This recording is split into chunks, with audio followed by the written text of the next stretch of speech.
Good morning student. आज मैं आपको बताऊंगा बाइनरी स्टार सिस्टम ग्रेविटेशन के चैप्टर में। बाइनरी स्टार सिस्टम में क्या होता है, अगर हमारे पास दो मासेस हों और दोनों एक दूसरे की ग्रेविटेशनल फील्ड में अलग अलग रेडियस के सर्कल में मूव करते हैं, लेकिन दोनों जिस अलग अलग रेडियस के सर्कल में मूव करते हैं उन दोनों सर्कल का सेंटर कॉमन होता है। और वो कॉमन सेंटर क्या होता है, जो दोनों पार्टिकल का सेंटर ऑफ मास होता है वो उनका कॉमन सेंटर होता है। अब इसी बाइनरी स्टार सिस्टम को हम समझते हैं।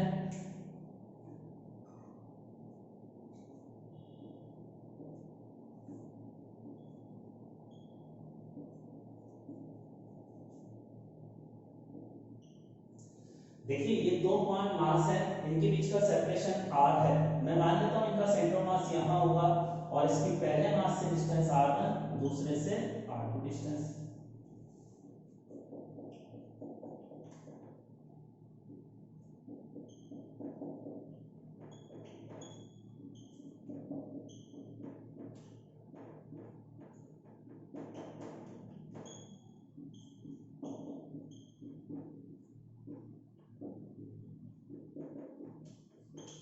ये हमने 11th क्लास में सेंटर ऑफ मास का चैप्टर पढ़ा है, उसमें हमने ये डिस्टेंस r1 ली, r2, तो ये ज्योमेट्री से नजर आ ही रहा है इक्वेशन तो। और सेंटर ऑफ मास अगर यहां पर है तो सेंटर ऑफ मास के अबाउट मास मोमेंट जो होता है नेट जीरो होता है। इसका मास मोमेंट होगा m1 इनटू इसकी r1 डिस्टेंस, उसका m2 इनटू r2, तो ये दोनों मैग्नीट्यूड में बराबर होंगे। अब इन दोनों इक्वेशन को सॉल्व करने से r1 r2 की वैल्यू आ गई। इसको हम ऐसे भी समझ सकते हैं, जो r1 टोटल r डिस्टेंस है ना, वह मास के इनवर्स रेशियो में डिवाइड हो रही है यहां से, तो मास के इनवर्स रेशियो में इस तरह से डिवाइड कर दिया हमने। अब r1 r2 डिस्टेंस आने के बाद ये m1 वाला मास का पार्टिकल जिस सर्कल में मूव करेगा ना, उसकी रेडियस r1 के बराबर होगी। तो यह m1 मास का पार्टिकल r1 रेडियस के सर्कल में मूव कर रहा है। किस तरह से, उस सर्कल को मैं यहां पर रिप्रेजेंट करूं तो इस तरह से सर्कल में मूव कर रहा है। m1 मास का पार्टिकल इस सर्कल में मूव कर रहा है, इसकी रेडियस r1 के बराबर है। और m2 मास का पार्टिकल भी सर्कल में मूव कर रहा है, लेकिन उसकी रेडियस डिफरेंट है, r2। ये इस तरह से सर्कल में मूव कर रहा है। m2 मास r2 रेडियस के सर्कल में मूव कर रहा है। इस तरह से यह हमेशा एक सर्कल में मूव करेंगे, अलग अलग रेडियस के सर्कल में। अब लेकिन देखो, दोनों अलग अलग रेडियस के सर्कल में मूव कर रहे हैं, लेकिन दोनों का टाइम पीरियड बराबर होगा। टाइम पीरियड का मतलब एक रिवॉल्यूशन कंप्लीट करने में दोनों को बराबर टाइम लगेगा। t1 बराबर t2 होगा, और t1 बराबर t2 है तो दोनों की एंगुलर वेलोसिटी भी बराबर होगी। अब ये हमें प्रूव करना है, और दोनों का टाइम पीरियड जो बराबर होगा वो हमें कैलकुलेट करना है किसके बराबर होगा। तो देखिए इसका सॉल्यूशन कैसे करेंगे। सॉल्यूशन करने के पहले मैं आपको रिजल्ट बता देता हूं कि किस तरह से हम रिजल्ट लाएंगे। देखिए, जो हमने किसी भी सैटेलाइट का टाइम पीरियड निकाला था उसका फॉर्मूला हमारे पास क्या आया था। सैटेलाइट के टाइम पीरियड का फॉर्मूला आया था 2 पाई r की पावर 3/2 अंडर रूट gm। अब लेकिन यहाँ बाइनरी स्टार सिस्टम में, और देखो यहाँ अपन ने एक फॉर्मूला लिखा था ना, तो इसमें टाइम पीरियड ऑर्बिटल रेडियस की पावर 3/2 के प्रोपोर्शनल था। जिसकी ऑर्बिटल रेडियस कम, उसका टाइम पीरियड कम होगा। लेकिन इनकी अलग अलग सर्कल में मूव कर रहे हैं, दोनों की रेडियस अलग अलग है, लेकिन टाइम पीरियड बराबर होगा। तो ये बाइनरी स्टार सिस्टम अलग है, सैटेलाइट का कंसेप्ट अलग है। ठीक है, दोनों चीजें अलग है। सैटेलाइट के कंसेप्ट में तो एक प्लेनेट होता था जो अपनी जगह रेस्ट में होता था, उसके चारों तरफ अलग अलग सैटेलाइट मूव करते थे, उनकी बात होगी। यहाँ कोई प्लेनेट फिक्स नहीं है, इनमें से कोई भी रेस्ट में नहीं है, दोनों मूव कर रहे हैं अलग अलग रेडियस के सर्कल में, लेकिन दोनों का टाइम पीरियड सेम है। इसको एक बार नोट कर लें। अब इसका जो टाइम पीरियड का फॉर्मूला आता है ना, वो ये आता है t = 2 पाई r की पावर 3/2। यहाँ सेम आता है, बस m की जगह टोटल मास आ जाता है दोनों का, m1 प्लस m2। ये इनकी टाइम पीरियड का फॉर्मूला है। अब इसका डेरिवेशन हमें करना बाकी है, तो पहले इसको नोट कर लें, फिर मैं डेरिवेशन कराता हूं। अब देखिए, apply Newton's law on m1। हम m1 और m2 में से किसी भी एक पर न्यूटन्स लॉ लगाकर उस फॉर्मूले का डेरिवेशन कर सकते हैं। तो मैंने मान लिया m1 पे न्यूटन्स लॉ लगा रहा हूं। अब m1 मास पर आसपास पूरे यूनिवर्स में कुछ नहीं है, तो m1 पर केवल दूसरा m2 मास ग्रेविटेशन फोर्स लगाएगा, और ग्रेविटेशन फोर्स का फॉर्मूला ये होता है ना, और ग्रेविटेशन फोर्स में दोनों मास के बीच की डिस्टेंस लिखेंगे तो स्मॉल r है। अब ये ग्रेविटेशन फोर्स इस पार्टिकल को सर्कल में मूव करने के लिए रिक्वायर्ड सेंट्रीपिटल फोर्स देगा। तो ये जो ग्रेविटेशन फोर्स है जिस सर्कल में मूव कर रहा है उसके सेंटर की तरफ लगेगा, और ये ग्रेविटेशन फोर्स जो सेंटर की तरफ लग रहा है it is also equal to centripetal force. और सेंट्रीपिटल फोर्स का फॉर्मूला जानते हो, m ओमेगा स्क्वायर r या mv स्क्वायर बाय r लिखते हैं।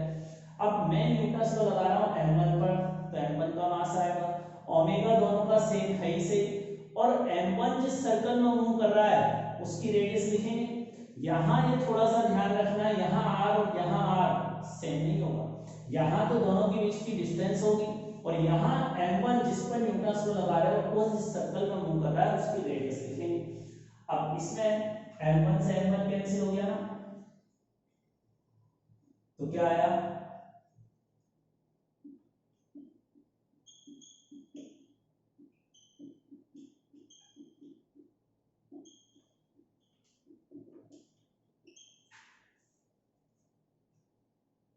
अब देखिए r1 का फॉर्मूला ये लिखा था मैंने, r मास के इनवर्स रिलेशन में, तो r1 से डिस्टेंस बता रहा हूं, पहले मास से तो ऊपर m2 का मास आएगा, नीचे दोनों का सम। अब इसमें वापस m2 से m2 कैंसिल हो गया,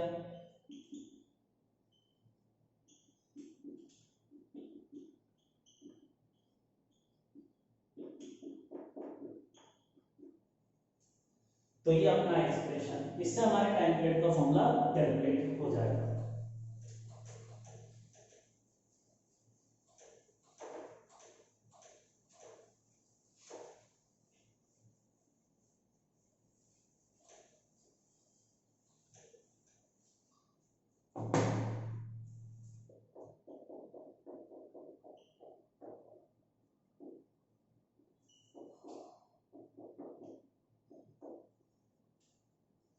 तो ये टाइम पीरियड का आंसर आ गया, ठीक है।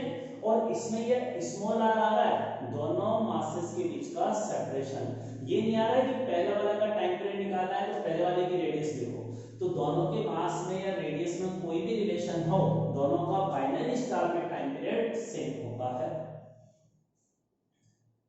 अच्छा देखिए, अब जो ब्लैक होल होता है उसके बारे में क्या होता है,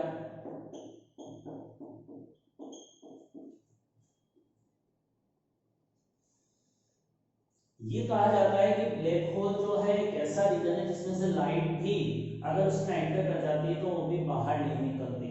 इसका मतलब हम ये अज्यूम करके चलते हैं कि ब्लैक होल एक ऐसा प्लेनेट है जिसकी escape velocity more than velocity of light है।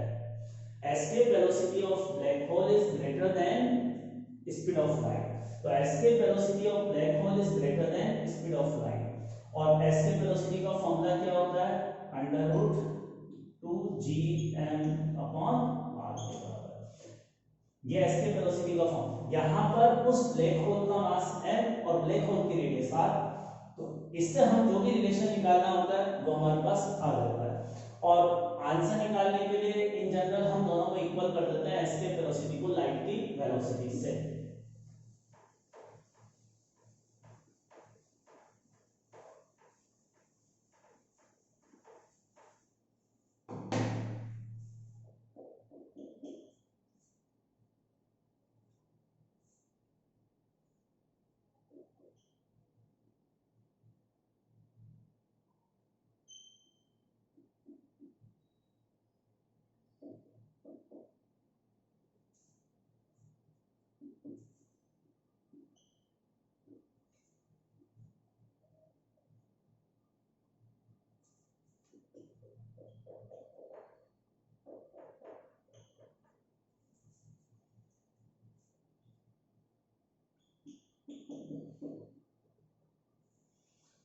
अब देखो अगला क्वेश्चन ये है कि हमारे पास एक सॉलिड स्फीयर है r रेडियस का, और उस सॉलिड स्फीयर में से r/3 रेडियस का हमने छोटा सा स्फीयर काट करके अलग कर दिया।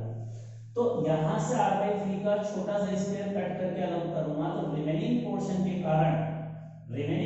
के कारण हमें C2 वाले पॉइंट पर पोटेंशियल बताना है, gravitational potential at C2 point due to remaining mass will be क्या हो, और कैपिटल एम दे रखा है मास ऑफ शेडेड पोर्शन।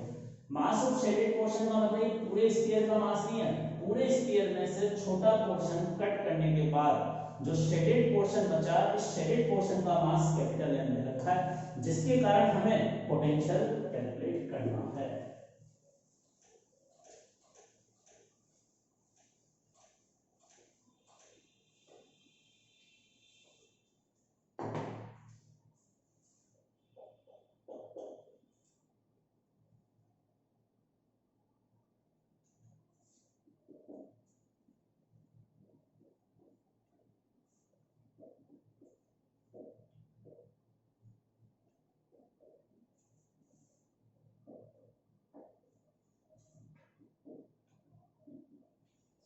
अब देखो यहाँ पर ये शेडेड पोर्शन के कारण निकालना है ना, शेडेड पोर्शन को हम ये कह सकते हैं कि जिस भी पॉइंट पर पोटेंशियल निकालना है पहले पूरे बड़े के कारण निकालो, इसमें से छोटा स्फीयर जो हमने कट किया है उसके कारण निकाल कर दोनों को माइनस कर दो।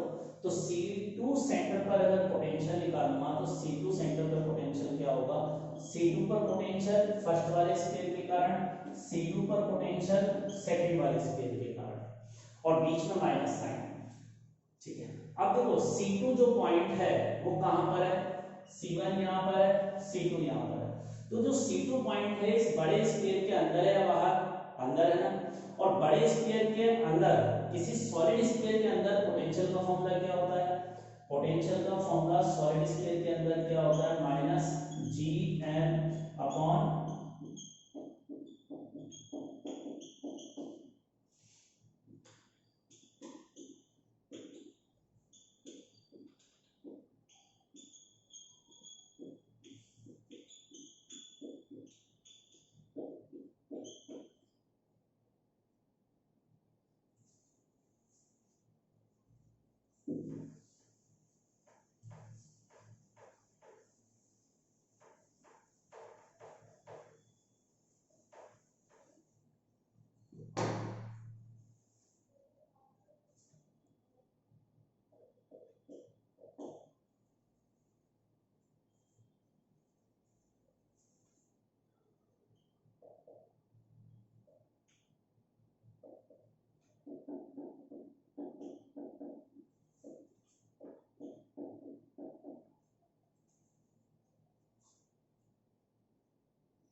अब देखिए इसका आंसर निकालने के लिए जैसे मैंने कहा बड़े स्फीयर के कारण C2 पर पोटेंशियल निकालेंगे। फर्स्ट का मतलब C2 पॉइंट पर potential due to first sphere, C2 पर potential due to second sphere minus करूंगा। अब C2 वाला पॉइंट बड़े स्फीयर के तो अंदर है, तो अंदर के लिए फॉर्मूला होता है सॉलिड स्फीयर के इनसाइड में पोटेंशियल का फॉर्मूला ये होता है। अब इस फॉर्मूले में अपन स्मॉल r कहां से डिस्टेंस लिखते हैं, स्मॉल r इसके सेंटर से डिस्टेंस है ना, और C2 वाले स्फीयर की मुझे रेडियस r/3 दे रखी है, तो स्मॉल r का मतलब ये वाली डिस्टेंस होगी, और ये वाली डिस्टेंस कितनी आएगी, r में से r/3 माइनस करूंगा तो 2r/3 आएगी ना। तो यहाँ ये मैंने गलती कर दी थी, r/3 नहीं आएगा, इसकी जगह क्या आएगा 2r/3 के बराबर, यहाँ 2r/3 हमारी कैलकुलेशन में होगा। ठीक है, अब यहाँ पोटेंशियल आने के बाद अब ये वाली टर्म निकालनी है, ये वाली टर्म निकालूंगा तो यह C2 पॉइंट जो है छोटे स्फीयर के कहां है, उसके सेंटर पर है। छोटे स्फीयर के सेंटर पर, सॉलिड स्फीयर के सेंटर पर पोटेंशियल का फॉर्मूला ये होता है, लेकिन इसमें छोटे स्फीयर का मास लिखूंगा, छोटे स्फीयर की रेडियस लिखूंगा। तो छोटे स्फीयर का मास है m2 और रेडियस है r/3, तो यहां से bC2 आ जाएगा। अब देखिए मुझे m1 m2 नहीं दे रखे, मुझे कैपिटल M दे रखा है, तो कैपिटल M क्या है, जो शेडेड पोर्शन है उसका मास, मास इज इक्वल टू होता है डेंसिटी इनटू वॉल्यूम। डेंसिटी मैंने रो मानी और वॉल्यूम शेडेड पोर्शन का कैसे निकालेंगे, बड़े स्फीयर के वॉल्यूम में से छोटे स्फीयर का वॉल्यूम माइनस कर देंगे, तो ये हमारे पास टोटल उसका शेडेड पोर्शन का वॉल्यूम आ गया। अब बड़े स्फीयर का मास निकालना है तो डेंसिटी इनटू उसका वॉल्यूम, ऐसे छोटे स्फीयर का निकालना है डेंसिटी इनटू वॉल्यूम, और डेंसिटी की ये वैल्यू यहां से इसमें रख देंगे तो हमें m1 m2 कैलकुलेट हो जाएंगे। m1 m2 आने के बाद उसको यहां दोनों जगह रखकर हम आंसर कैलकुलेट करेंगे। नेक्स्ट वन,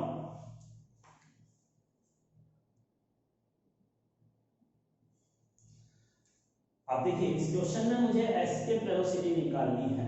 एस्केप वेलोसिटी का मतलब क्या होता है, यहाँ ये दोनों मास फिक्स है m, यहाँ इसके मिडल पॉइंट से एक पार्टिकल को मिनिमम कितनी वेलोसिटी से प्रोजेक्ट करें कि ये इनफाइनाइट पर चला जाए। किसी भी पार्टिकल को इनफाइनाइट पर भेजने के लिए जो मिनिमम वेलोसिटी की रिक्वायरमेंट होती है उसको हम एस्केप वेलोसिटी कहते हैं। अब इसको मिनिमम कितनी वेलोसिटी यहाँ इंपार्ट करूं कि इन्फिनिटी पर चला जाए, तो देखिए ये ऊपर जा रहा होगा तो इसकी स्पीड घट रही होगी, अब घटते घटते इन्फिनिटी पर जाकर जीरो हो जानी चाहिए, तो इन्फिनिटी पर इसकी वेलोसिटी हम जीरो कंसीडर कर लेते हैं। अब इसको निकालने के लिए ए और इन्फिनिटी वाले पॉइंट के बीच एनर्जी थ्योरम लगा दें, एनर्जी कंजर्वेशन लो, तो हम बाय एनर्जी कंजर्वेशन लो।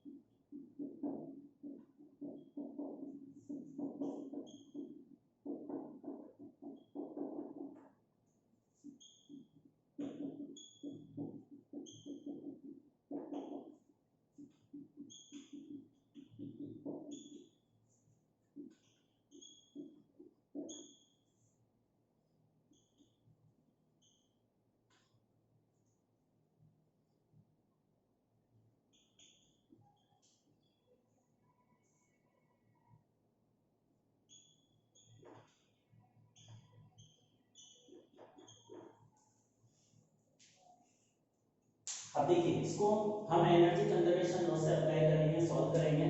इस पार्टिकल पे जो चल रहा है ना इस पर एनर्जी कंजर्वेशन लॉ मैं अप्लाई करूंगा। इस पार्टिकल की टोटल एनर्जी इस ए पॉइंट पर और बी पॉइंट पर बराबर होगी। अब टोटल एनर्जी में एक तो ग्रेविटेशनल पोटेंशियल एनर्जी और एक kinetic energy, gravitational potential energy and kinetic energy. अब बी पॉइंट पर तो डिस्टेंस इनफाइनाइट हो गई ना, तो ग्रेविटेशनल पोटेंशियल एनर्जी जीरो होगी, काइनेटिक एनर्जी जीरो है वेलोसिटी जीरो होने के कारण। ए पॉइंट पर kinetic energy half M V square आ गया। अब देखो ग्रेविटेशनल पोटेंशियल एनर्जी जैसा हमने इलेक्ट्रिक पोटेंशियल एनर्जी का फॉर्मूला पढ़ा था, चार्ज इनटू वोल्टेज पढ़ा था ना, एक पॉइंट चार्ज की। अब ये हमारे पास एक पॉइंट चार्ज है तो इसकी ग्रेविटेशनल पोटेंशियल एनर्जी इस फॉर्मूला से निकालूंगा, तो इसकी जगह यहाँ इस ग्रेविटेशन में फॉर्मूला क्या हो जाएगा, potential energy is equal to mass into potential. अब मास तो हमने m नॉट लिख ही दिया और पोटेंशियल किसके कारण लिखेंगे, जहां m नॉट है इसकी जगह पर बाकी दोनों चीजों के कारण पोटेंशियल लिखेंगे, और बाकी दोनों के कारण पोटेंशियल क्या होगा, यहां से यहां तक की डिस्टेंस पोटेंशियल हमेशा नेगेटिव होता है तो minus G M upon distance, और दूसरे वाले मास से भी यही होगा। अब ये चारों वैल्यूज इस इक्वेशन 1 में रखकर आंसर निकाल लेंगे। आंसर निकाले। अब देखिए अगला क्वेश्चन यह है कि हमारे पास एक m मास का पार्टिकल या सैटेलाइट जो है सर्कल में रिवॉल्व कर रहा है, और उसके रिवॉल्व करने की स्मॉल r रेडियस के सर्कल में रिवॉल्व कर रहा है, रिवॉल्व करने की ऑर्बिटल स्पीड कितनी है v नॉट। एक दूसरा particle identical particle v same mass का, उसकी इनिशियल वेलोसिटी v नॉट है डाउनवर्ड रेडियली इनवर्ड डायरेक्शन। अब ये जो दोनों की वेलोसिटी बता रखी है, लोकेशन बता रखी है ना, जस्ट बिफोर कोलिजन है। अब कोलिजन अगर इनके बीच में परफेक्टली इलास्टिक हो तो कोलिजन के बाद ये दोनों कंबाइंड हो जाएंगे, दोनों की सेम वेलोसिटी से चलेंगे, तो ये किस पाथ पर चलेंगे ये हमें बताना है। कंपोजिट सिस्टम जो होगा किस पाथ पर के अलोंग मूव करेगा, सर्कल पर, इलिप्टिकल पाथ पर, पैराबोलिक, हाइपरबोलिक, किस पाथ पर मूव करेंगे, कैसा मोशन होगा, ये हमें इस क्वेश्चन में बताना है।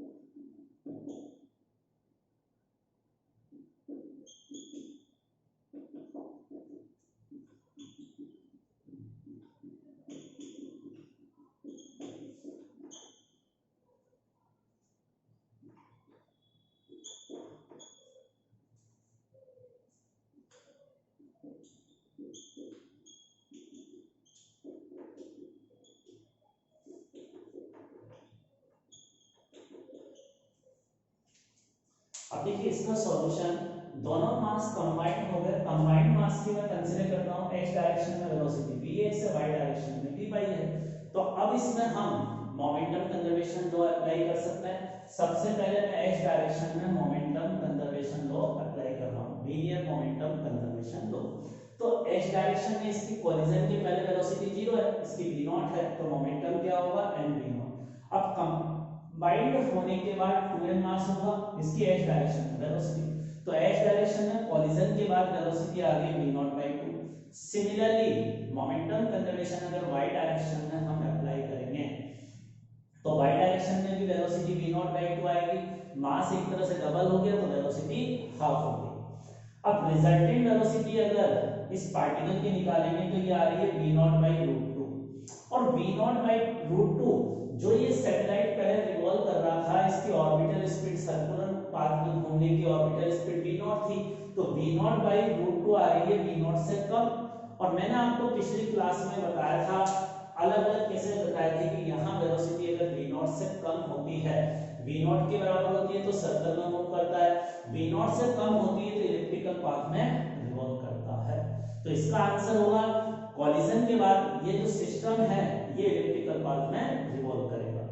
Okay then, thank you. ये हमारा ग्रेविटेशन का चैप्टर कंप्लीट। अब अगली क्लास में हम स्टार्ट करेंगे current electricity. Okay then, thank you.